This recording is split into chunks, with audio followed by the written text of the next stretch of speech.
Myself and Mick last week saw the reality of life in Ukraine. We heard the air raid warnings. We felt the cold. We saw the streets in darkness. We saw the impact of war on human beings.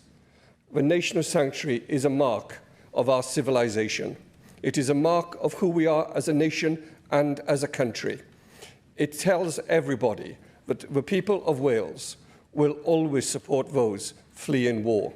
And the nation of sanctuary has overwhelmingly been used to support people from Ukraine seeking support from us here, but a sanctuary whilst their country is being attacked. Wales will always be a country and a nation that supports those who are fleeing danger and fleeing conflict.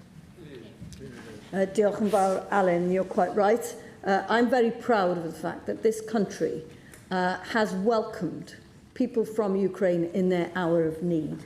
It has been interesting and wonderful to meet the resilient people of that nation who are now contributing very constructively to our communities.